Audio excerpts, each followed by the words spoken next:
Hello students, कैसे हो आप? सब बढ़िया? तो स्टूडेंट, मैं राजेश सिंह नेगी एकेडमी 99 में आपको बेसिक अकाउंटिंग टर्म्स का मतलब बता रहा हूं और मैं चाहता हूं कि आपकी अकाउंट्स के अंदर बहुत अच्छी और सॉलिड ग्रिप हो जाए। तो उसके लिए स्टूडेंट प्लीज जब भी आप मेरी वीडियो देख रहे हैं तो एक कॉपी पेन लेके आप सारी चीजों को नोट करें और जो भी मैं बातें आपको बता रहा हूं प्लीज आप उसे नोट डाउन करें। तो आज का लेक्चर स्टार्ट करते हैं स्टूडेंट। आज के लेक्चर के अंदर मैं आपको एसेट का मतलब बताऊंगा और बच्चे बहुत परेशान रहते हैं कि सर हमें एसेट का मतलब नहीं मालूम है। तो स्टूडेंट एसेट का मतलब समझते हैं डिटेल के अंदर। सबसे पहले स्टूडेंट यहाँ पे देखो मैंने क्या लिखा हुआ है, asset which is in the possession or is the property of a business enterprise including the amount due to it from others, it is called an asset। तो यहां पे स्टूडेंट ये क्या समझा रहा है, इसको ढंग से समझते हैं। सबसे पहले ये कह रहा है anything which is in the possession, जो भी हमारे पोजेशन में, मतलब हमने यहाँ पे अपने लेक्चर 1 के अंदर एग्जांपल लिया था कि लाला जी ने स्टेशनरी की दुकान खोली है। लाला जी ने क्या किया है, स्टेशनरी की दुकान खोली है। तो स्टूडेंट उनके उनके पोजेशन में जो भी है, चाहे वो उनके गुड्स हैं, स्टेशनरी है जिसको वो बेचेंगे, जिसको अकाउंटिंग लैंग्वेज में हम लोग स्टॉक बोलते हैं और आज की डेट में मॉडर्न लैंग्वेज के अंदर इन्वेंट्री बोला जाता है। कैश उनके गले में रखा हुआ है। तो स्टूडेंट जो भी चीज उनके पोजीशन में है वो क्या है, एसेट है। और यहां पे बताया गया है प्रॉपर्टी, जो भी बिजनेस की क्या है, प्रॉपर्टी है। जो भी बिजनेस की क्या है, प्रॉपर्टी है, उसे भी क्या बोला जाएगा, एसेट बोला जाएगा। प्रॉपर्टी में स्टूडेंट आप लैंड, बिल्डिंग, प्लांट, मशीनरी, ये सारी चीजें आप ले सकते हैं। अभी हम डिटेल में और डिस्कशन करेंगे। अभी के लिए प्रॉपर्टी के अंदर आप वो चीजें ले सकते हैं जो चीजें लाला जी बेचने वाले नहीं है। उसके बाद स्टूडेंट इसमें लिखा हुआ था इंक्लूडिंग, इसके अंदर वो अमाउंट जो ड्यू है, जो कि लाला जी को किसी से लेना है। तो हो सकता है स्टूडेंट कि लाला जी ने किसी को उधार में माल बेचा हो। किसमें माल बेचा हो स्टूडेंट, उधार में। कई बार आपके साथ भी ऐसा होता होगा कि आप दुकान में चले गए और आपके पास वहां पे जो पैसे थे वो कम हो गए, इनसफिशिएंट अमाउंट हो गया आपके पास। तो उस टाइम पे आप क्या करते हो, क्रेडिट में सामान लेके आ जाते हो। तो उसी तरीके से स्टूडेंट यहाँ पे लाला जी ने उधार में माल बेचा होगा तो सामने वाली पार्टी को क्या करना है, पैसे देने। तो उसको हम बोलते हैं डेटर। हम लोग अकाउंट्स की लैंग्वेज में उसे क्या बोलते हैं, डेटर। डेटर का मतलब होता है देनदार, जिसने पैसे देने। आने वाले लेक्चर के अंदर स्टूडेंट में डिटेल के अंदर आपको अलग से बताऊंगा डेटर, डिटेल्स के अंदर की डेटर का मतलब क्या होता है। उसके बाद स्टूडेंट यहाँ पे देखोगे मैंने क्या लिखा है, in other words anything which is enable a business enterprise to get cash. कोई भी वो चीज जिससे कि बिजनेस को क्या मिलेगा, कैश मिलेगा या फ्यूचर में बेनिफिट मिलेगा उस एसेट से। फ्यूचर में क्या मिलेगा, बेनिफिट मिलेगा उस एसेट से, तो हम उसको क्या बोलते हैं, एसेट बोलते हैं। तो स्टूडेंट अगर आप यहाँ पे देखोगे तो आपको समझ में आ गया होगा anything which is in position, तो जो भी लाला जी की पोजीशन में है, ठीक है जी। और in the property of a business, जो भी बिजनेस की क्या है, प्रॉपर्टी है, इंक्लूडिंग कोई भी अमाउंट जो कि ड्यू है, जो कि हमें किसी और से लेना है, उसे हम क्या बोलते हैं, एसेट। तो यहाँ पे स्टूडेंट 3 वर्ड हैं जिनके ऊपर बहुत ज्यादा आपको फोकस करना है, पोजीशन के ऊपर, बिजनेस की प्रॉपर्टी के ऊपर, और जो भी अमाउंट क्या है, ड्यू है फ्रॉम अदर्स। उसके बाद स्टूडेंट यहाँ पे मैंने 2 कीवर्ड आपको बताए। अगर इंटरप्राइज को, अगर बिजनेस को आने वाले टाइम पे कैश मिलने वाला है और अगर उसे उस एसेट से फ्यूचर बेनिफिट मिलेगा तो उसे भी क्या बोला जाता है, एसेट बोला जाता है। स्टूडेंट यहाँ पे एग्जांपल है एसेट के, cash, bank, stock, debtor, machinery, building, bill receivable etcetera. तो ये सारे किसके एग्जांपल हैं, एसेट्स के एग्जांपल हैं। आने वाली क्लास के अंदर स्टूडेंट कुछ इसमें से ऐसे वर्ड हैं जिनको हम डिटेल में डिस्कशन करेंगे। स्टॉक क्या होता है, डेटर क्या होता है, बिल रिसीवेबल क्या होता है। क्योंकि स्टूडेंट प्लांट, मशीनरी, बिल्डिंग तो आपको पता ही होगा, ठीक है जी। अब स्टूडेंट बात ये आई कि हमें कैसे पता लगेगा कि कोई चीज एसेट है। तो हमें यहाँ पे क्या करना है, तीन मेन कैरेक्टरिस्टिक्स हैं अगर किसी भी चीज को हमें एसेट बोलना है। रादर मैंने यहाँ पे चार लिखे हुए हैं, तो आप तीन की जगह कितने कर दोगे, चार, क्योंकि कई बार क्या होता है स्टूडेंट बुक्स के अंदर तीन ही बताए होते हैं, तो मैंने यहाँ पे एक एडिशनल फोर्थ पॉइंट ऐड करवाया है। तो यहाँ पे सबसे पहले बोला गया इट शुड बी ओन्ड, मतलब that is property of the business. वो बिजनेस की क्या होनी चाहिए, प्रॉपर्टी। अगर कोई भी चीज बिजनेस की क्या है, प्रॉपर्टी है, आप उसे क्या मानोगे, एसेट मानोगे। प्रॉपर्टी में क्या आएगा, लैंड, बिल्डिंग, प्लांट, मशीनरी, ये सारी चीजें स्टूडेंट प्रॉपर्टी के अंदर आएंगी। उसके बाद इट मे बी टेंजिबल, वो क्या होनी चाहिए, टेंजिबल होनी चाहिए। टेंजिबल का मतलब होता है student which can be touch, जिसे आप टच कर सको। जैसे फर्नीचर है, फैन है, लाला जी की दुकान में एसी लगा हुआ है, तो वो एसी को टच कर सकते हैं। वो चीजें टेंजिबल होती हैं जिनका फिजिकल एग्जिस्टेंस होता है। उसके बाद स्टूडेंट कहता है इंटेंजिबल फॉर्म भी हो सकती है। इंटेंजिबल फॉर्म का मतलब होता है पेटेंट, ट्रेडमार्क, कॉपीराइट, ये सारी चीजें इंटेंजिबल के अंदर आती हैं स्टूडेंट्स। जैसे आपने देखा कि कोई ऑथर है वो किताबें लिखता है, तो उसको उसका क्या मिलता है, कॉपीराइट मिलता है, उसको उसकी रॉयल्टी इनकम आती है। जो भी बुक सेल की जाती है उसको उसकी क्या मिलती है, रॉयल्टी इनकम दी जाती है। तो स्टूडेंट इस चीज को हम क्या बोलते हैं, इनटेंजिबल एसेट्स, जो जिनका कोई फिजिकल एग्जिस्टेंस नहीं होता, which can not be seen and touch, जिनको आप टच नहीं कर सकते। उसके बाद स्टूडेंट थर्ड पॉइंट है it should have value attach to it, कोई ना वैल्यू क्या है, अटैच होनी चाहिए। कुछ ना कुछ वैल्यू क्या होनी चाहिए, अटैच होनी चाहिए। फोर्थ पॉइंट क्या है student, it should be capable of being measured in terms of money. तो जो जिस चीज को हम एसेट बोल रहे हैं वो चीज क्या है, मनी की टर्म्स में मेजर होनी चाहिए। तो स्टूडेंट ये चार कैरेक्टरिस्टिक्स हैं, इनके अकॉर्डिंग हम लोग ये पता लगा सकते हैं कि ये चीज एसेट है या नहीं है। आगे चलते हैं। अब स्टूडेंट यहाँ पे मैंने एसेट की क्लासिफिकेशन की है।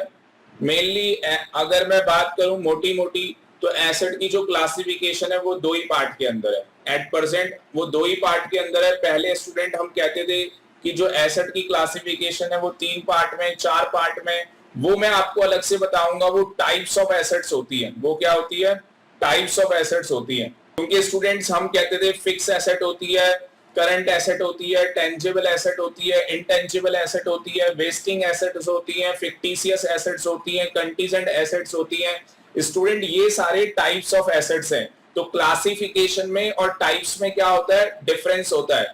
क्लासिफिकेशन मैं आपको बता रहा हूं आज की डेट में बस दो ही है, बट मैंने यहाँ पे तीन बता रखी है। सबसे पहले देखते हैं तो student non current assets. Non current asset असली में क्या था, पहले फिक्स एसेट बोलते थे इसको, नॉन करंट एसेट को पहले फिक्स एसेट बोलते थे। अब कंपनीज एक्ट 2013 आने के बाद स्टूडेंट जो फॉर्मेट है बैलेंस शीट का, हम आगे चल के देखेंगे बैलेंस शीट कैसे बनती है और प्रॉफिट और लॉस अकाउंट्स कैसे बनते हैं। तो इनके फॉर्मेट चेंज किए गए और ये कंपनीज के ऊपर एप्लीकेबल होता है। वो फॉर्मेट जो होता है वो कंपनीज के ऊपर एप्लीकेबल होता है। तो स्टूडेंट नॉन करंट एसेट, जिसको हम पहले फिक्स एसेट बोलते थे, तो ये दो पार्ट के अंदर है। नॉन करंट एसेट हमारी दो होती है, एक टेंजिबल एसेट होती है और दूसरी इनटेंजिबल एसेट होती है। अब आपके दिमाग में आएगा कि सर टेंजिबल एसेट क्या होती है। बेटा टेंजिबल एसेट वो होती है जिसका फिजिकल एग्जिस्टेंस है। जिसका क्या है, फिजिकल एग्जिस्टेंस है, जिसे आप देख सकते हो, जिसे आप टच कर सकते हो। तो जिस एसेट को आप देख सकते हो, टच कर सकते हो, वो टेंजिबल एसेट है। क्या आप लैंड को देख सकते हो, आंसर इज यस। क्या आप उसे टच कर सकते हो, आंसर इज यस। बिल्डिंग, हाँ जी, yes. Machinery, yes. Computer, laptop, car, bike, तो ये सारी स्टूडेंट बिजनेस के अंदर टेंजिबल एसेट की डेफिनेशन में कवर होंगी। स्टूडेंट इनटेंजिबल एसेट में क्या आएगा, वो एसेट्स आएंगी जिनका कोई फिजिकल एग्जिस्टेंस नहीं होता, जिन्हें आप देख नहीं सकते और टच नहीं कर सकते। इसका बेस्ट एग्जांपल है स्टूडेंट गुडविल। मुझे बताओ, क्या आप रिलायंस, जैसे आपने रिलायंस इंडस्ट्री का नाम सुना है, तो क्या आप रिलायंस की गुडविल को टच कर सकते हो, क्या उसे देख सकते हो? तो स्टूडेंट ये क्या होता है, इसका कोई फिजिकल एग्जिस्टेंस नहीं होता। और कई बार स्टूडेंट मुझसे एक क्वेश्चन आता है, बच्चे पूछते हैं कि सर गुडविल कौन सी एसेट है? तो in general student goodwill is a intangible asset. पर मैं अगर आपको डिटेल में यहाँ पे बताऊं, थोड़ा सा अभी मैं लिटिल बिट बताऊंगा, बाकी मैं गुडविल का जो चैप्टर है उसके अंदर आपको बताऊंगा कि गुडविल का मतलब क्या होता है। तो स्टूडेंट गुडविल दो तरीके से होती है। जैसे रिलायंस इंडस्ट्री है, तो धीरूभाई अंबानी जी ने इसका नाम बनाया था, रिलायंस इंडस्ट्री की एक गुडविल बनाई थी, एक रेपुटेशन बनाई थी। तो इस केस के अंदर अगर स्टूडेंट आप देखोगे तो गुडविल को दो पार्ट के अंदर डिवाइड किया गया है।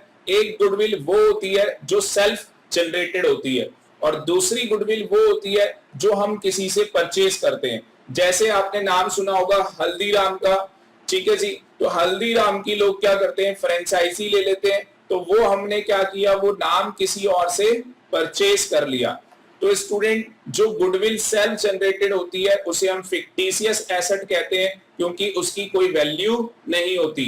पर जो हम गुडविल किसी से परचेज करते हैं स्टूडेंट, उसे हम इंटेंजिबल एसेट बोलते हैं। तो थोड़ा सा मैंने यहाँ पे लिटिल बिट आपको डिटेल में बताया, बाकी जब हम गुडविल के चैप्टर में आएंगे तो वहां मैं डिटेल में बताऊंगा। और स्टूडेंट गुडविल का चैप्टर अगर आप 11th क्लास में हो तो आपको 12th क्लास के अंदर गुडविल का चैप्टर पढ़ने को मिलेगा, जहां पे हम लोग वैल्यूएशन ऑफ गुडविल पढ़ते हैं। उसके बाद स्टूडेंट इसमें और भी एग्जांपल है, ट्रेडमार्क है, पेटेंट है, कॉपीराइट है। स्टूडेंट आपको पता ही होगा ट्रेडमार्क का मतलब क्या है। जैसे आपने देखा होगा जैगुआर का ट्रेडमार्क बना हुआ है, ठीक है जी।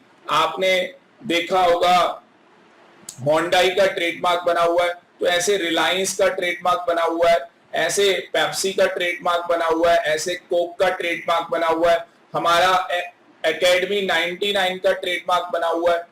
अब स्टूडेंट आपके दिमाग में ये आ रहा होगा कि सर पेटेंट में और कॉपीराइट में क्या डिफरेंस होता है। स्टूडेंट पेटेंट का मतलब होता है एक न्यूली इन्वेंटेड चीज, जो कि आज तक पूरे वर्ल्ड में वो इनोवेशन किसी ने ना की हो, तो उसे हम क्या बोलते हैं, पेटेंट। जैसे सबसे पहली बार जो बल्ब बनाया गया, तो बल्ब किसने बनाया था, थॉमस ने बनाया था। तो सबसे पहली बार उन्होंने क्या किया, बल्ब बनाया। उसी तरीके से स्टूडेंट कॉपीराइट होता है। तो मैंने आपको बताया कोई चीज आप लिखते हो या कोई गाना आपने गाया, ठीक है जी, आप उसका क्या करवा लेते हो, कॉपीराइट करवा लेते हो। जैसे स्टूडेंट ये जो मैं अपनी वीडियो बना रहा हूं, तो इसका भी क्या है, कॉपीराइट है मेरे पास, ठीक है जी। तो इन वीडियोस के ऊपर और जो ऑथर किताबें लिखते हैं, तो उनके पास उस किताब का क्या होता है, कॉपीराइट होता है, और उसके बदले उन्हें क्या मिलती है, रॉयल्टी इनकम मिलती है। तो स्टूडेंट ये सारी हमारी इंटेंजिबल एसेट्स होती है। उसके बाद स्टूडेंट्स आगे चलते हैं, करंट एसेट्स। तो हमने student non current asset complete कर ली। नॉन करंट एसेट आपको बताया गया दो होती है, टेंजिबल और इनटेंजिबल। अब मैं लेने जा रहा हूं करंट एसेट्स। करंट एसेट यहाँ पे स्टूडेंट्स वो होती हैं, current assets are those assets which are converted into cash, जो कि कैश में कन्वर्ट हो जाए। जो भी एक साल के अंदर, शॉर्ट पीरियड का मतलब जो भी एक साल के अंदर कैश में कन्वर्ट हो जाएगी, उसे हम क्या बोलेंगे, करंट एसेट बोलेंगे। मोटा मोटा मैंने तीन कैटेगरी के अंदर डिवाइड किया है।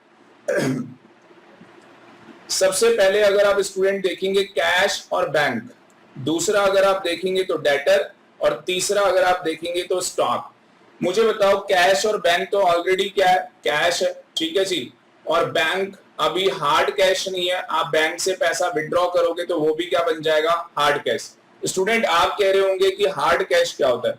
बेटा असली में जब तक बैंक में पैसा रखा हुआ है तो वो पैसा है तो आपके मोबाइल पे ही या आपके अकाउंट के अंदर ही, पर वो आपके हाथ में नहीं है। जब आपके हाथ में आ जाता है तो हम उसे बोलते हैं हार्ड कैश। जैसे स्टूडेंट मैंने आपके लिए नोट्स बनाए, जैसे मैं ये पढ़ा रहा हूं, किसी बच्चे को ये पीडीएफ फाइल चाहिए, तो अगर मैं उसे ये पीडीएफ फाइल कंप्यूटर के थ्रू सेंड करूंगा तो उसे कहेंगे सॉफ्ट कॉपी। और अगर मैं इसकी बुक उसे प्रिंट आउट करा के कोरियर कर देता हूं तो उसे कहेंगे हार्ड कॉपी।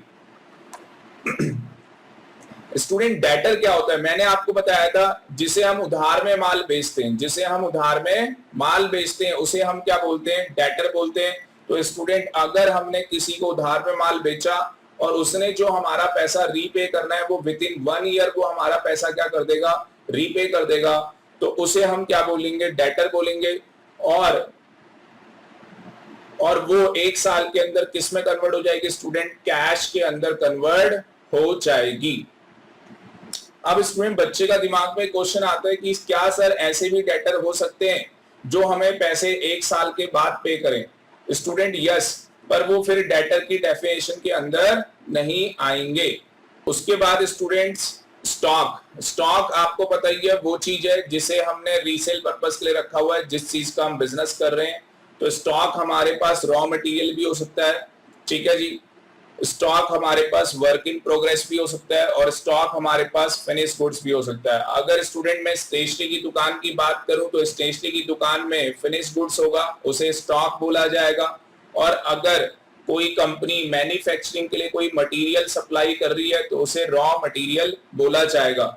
जैसे स्टूडेंट यहाँ पे आप एग्जांपल ले सकते हो, एमआरएफ आप सभी जानते हैं टायर बनाती है, तो पहले वो टायर बनाने के लिए रॉ मटेरियल खरीदती है, फिर वो वर्क इन प्रोग्रेस में जाता है और फिर फिनिश गुड्स बनके तैयार हो जाता है, ठीक है जी।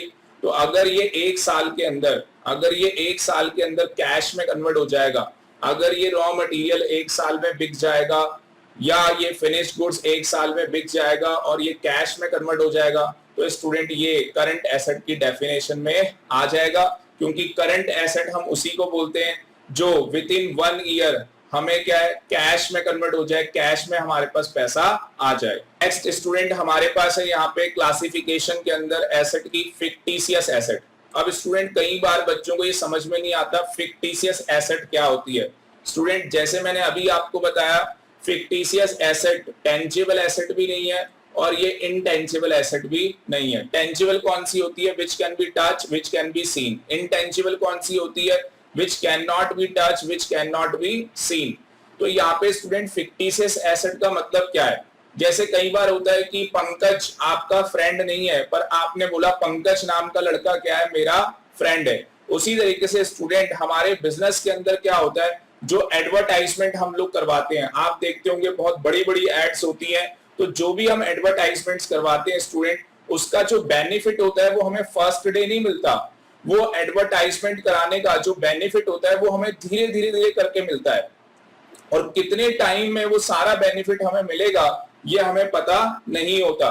तो स्टूडेंट उस केस के अंदर हम ये कहते हैं कि यार ये जो हमने एडवर्टाइजमेंट एक्सपेंडिचर किया है, हमने बल्क में इतना सारा पैसा अपना एडवर्टाइजमेंट के ऊपर खर्च कर दिया, तो इसको क्या होता है स्टूडेंट, इंस्टॉलमेंट के अंदर राइट ऑफ किया जाता है बिजनेस से। राइट ऑफ करने का मतलब स्टूडेंट, मान लो एग्जाम्पल ले लेते हैं कि 10 लाख रुपए आपने एडवर्टाइजमेंट में लगा दिए, तो हम इस पैसे को 5 साल के अंदर राइट ऑफ करेंगे। तो हर साल क्या होगा, जो हमारा प्रॉफिट एंड लॉस अकाउंट होगा, मतलब जो भी हमें प्रॉफिट होगा अपने बिजनेस से, हर साल 2 लाख रुपए वहां से घटा देंगे, 2 लाख रुपए वहां से माइनस कर दिए जाएंगे। They are losses not return of in the year in which they are incurred but in more than 1 accounting period.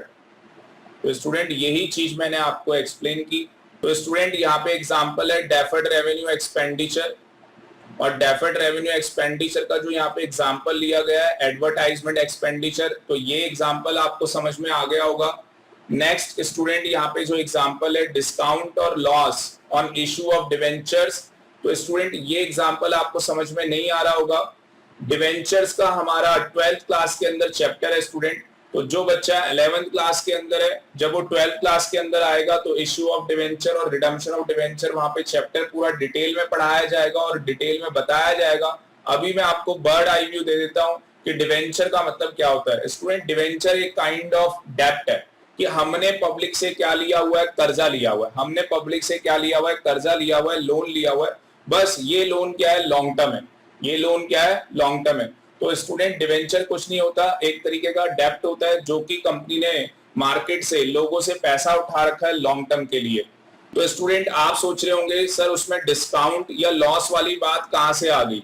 तो स्टूडेंट उसमें डिस्काउंट की बात कहां से आ जाती है, असली में हम एक एग्जांपल ले रहे हैं कि जो हमारा एक डिवेंचर है वो 100 रुपए का है, पर हमने मार्केट के अंदर 90 रुपीज का इशू किया है। स्टूडेंट इसका ये मतलब है कि आपने 100 रुपए का डिवेंचर जो है वो 90 रुपीज में इशू कर दिया।